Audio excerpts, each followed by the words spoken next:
Well, it's the beginning of April, everybody, and I feel it's time to list off the best movies of 2018.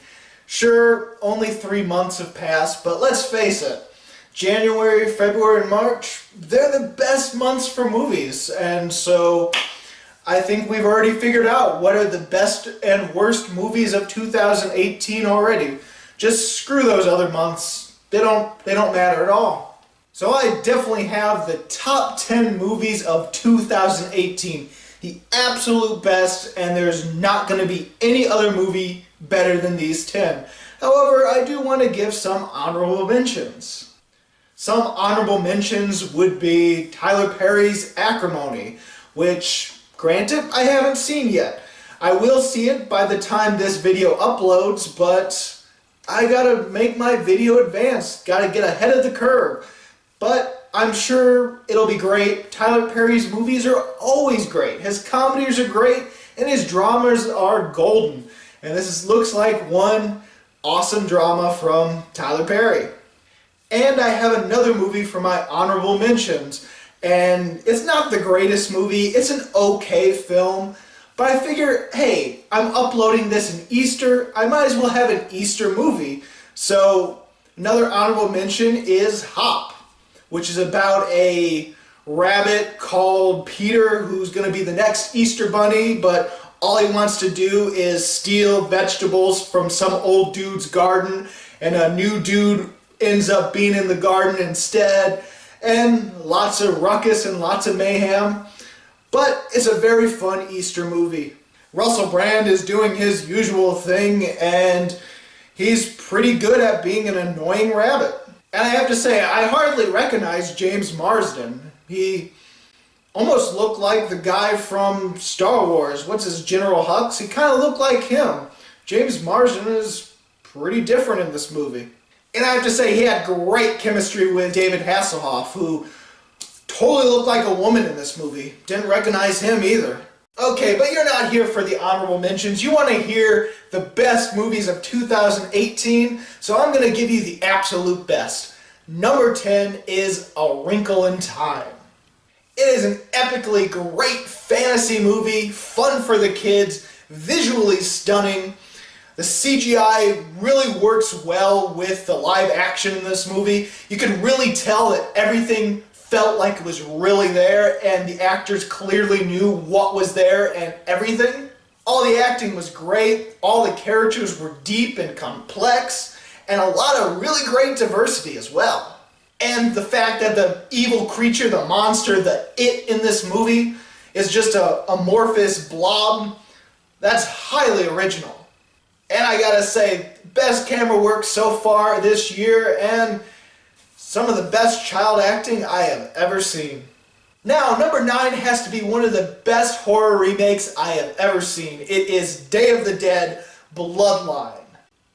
And this remake is so much better than the original. The original was made in 2008. It had Nick Cannon in it. It was a train wreck. But Day of the Dead: Bloodline, absolutely amazing, absolutely horrifying. Acting was really damn good. Complex characters again. There's absolutely no plot holes in this movie. Everything is meticulous. It is fantastic. And I gotta say, zombies are one of the most horrifying creatures in this world. And it is horrifying to see a guy get dragged down into a subway and then fountains of blood just spray out. And it really shows that in this world, the zombies have some sort of humanity left. It goes to show with the scene where this zombie is biting into a guy's neck while washing the window of the car. So freaking horrifying and so freaking deep. Now, I almost thought of putting Eli Roth's newest film, Death Wish, in this list, but then I saw another Bruce Willis film this year that was far superior.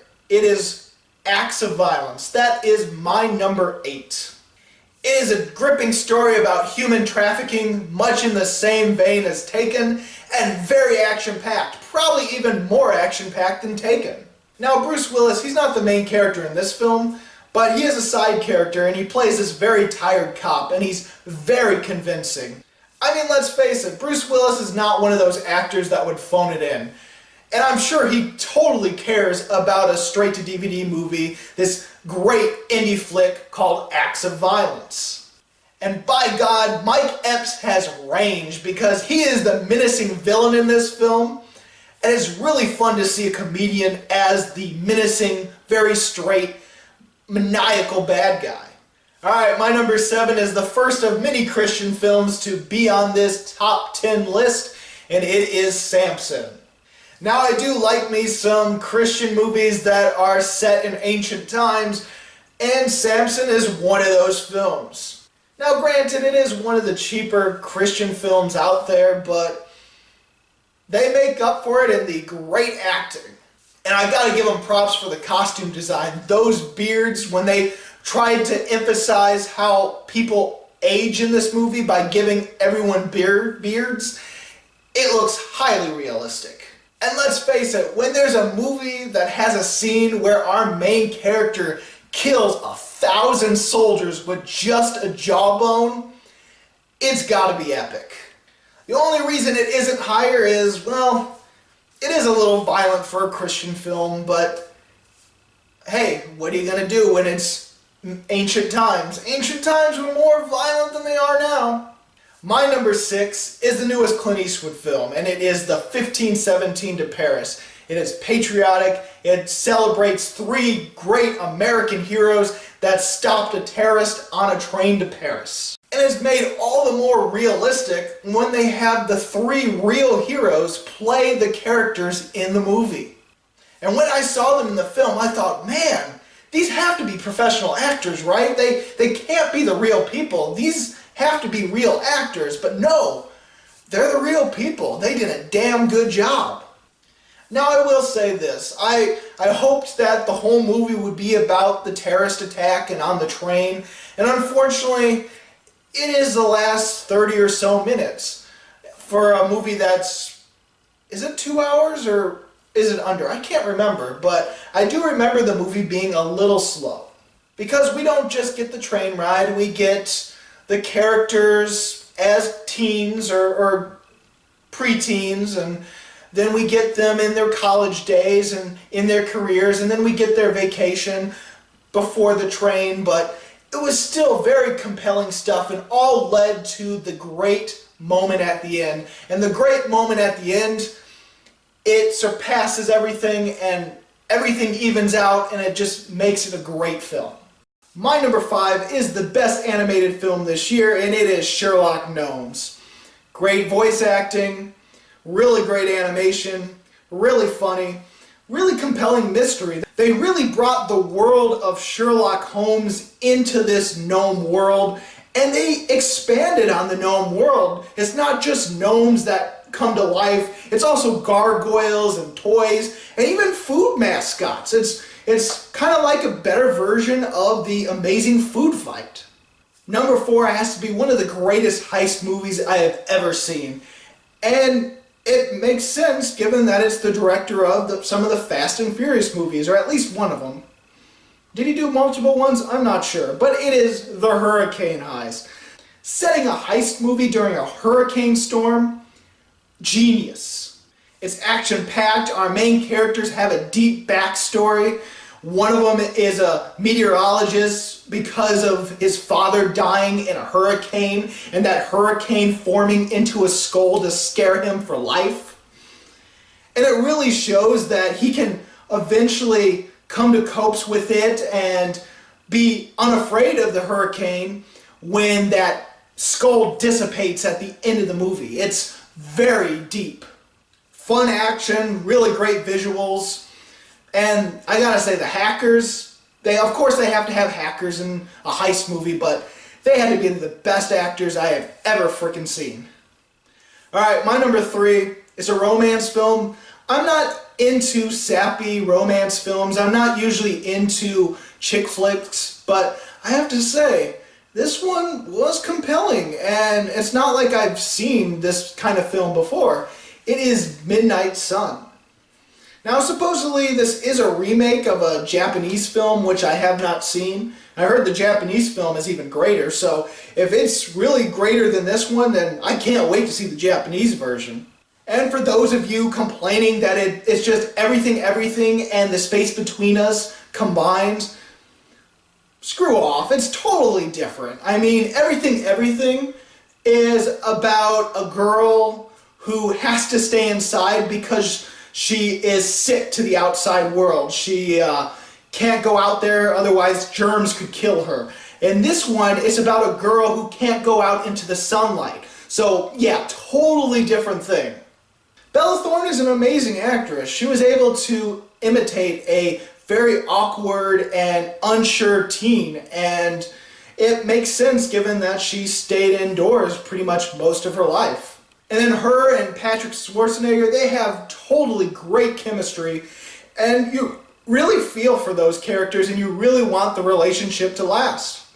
I gotta say, it was sweet, it was tragic, and I felt like maybe I should have bought those Midnight Sun tissues. Yeah, there was on Cinemark app, I could have used Cinemark points to buy some different merchandise and swag from movies. And for Midnight Sun, they had a tissue box with the Midnight Sun poster around the box. And I felt like maybe I could have used that for this movie because it was very sad. A lot of people in the theater were bawling their eyes out, and I teared up a little bit too. Alright, my number 2 is the next Christian movie to make it on this list. It is I Can Only Imagine. So many people love this movie. Almost every single person that go to the theater with me are just like, wow, this is the most absolute, amazing, best, greatest show I have ever seen. And even when I go to other Christian movies, like Paul, the Apostle of Christ, or a few other ones, all I hear is those audience members go, did you see I Can Only Imagine? Did you see that?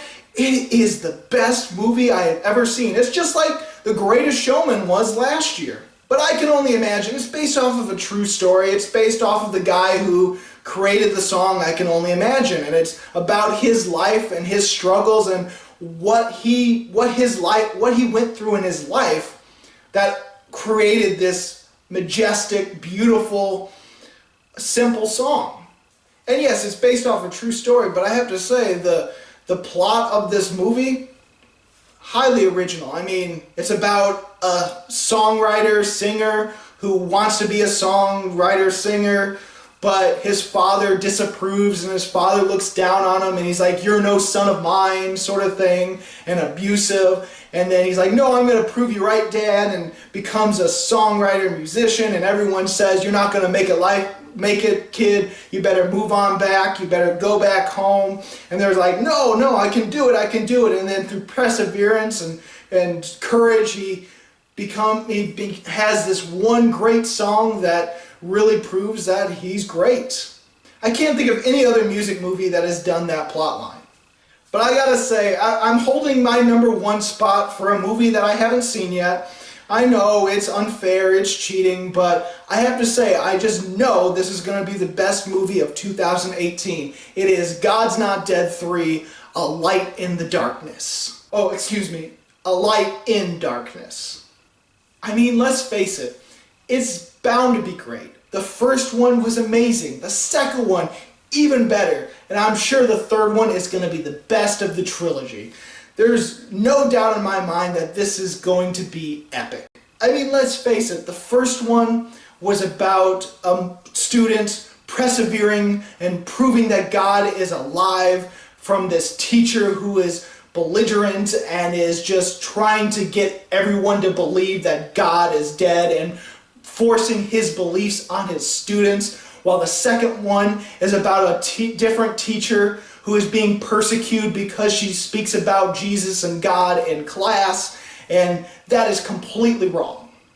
I'm just wondering and curious how they're going to prove God is not dead again in this third movie. And so there you go, the top 10 films of 2018. I can't think of any other ones that'll come out later that are going to be better than these 10. So what was your favorite top 10 movies of 2018? Go ahead and comment below. And if you like this video and you want to see more, please subscribe and check out my movie reviews and countdowns of other previous years. And as always, this is Bruce Gifford, and happy April Fools.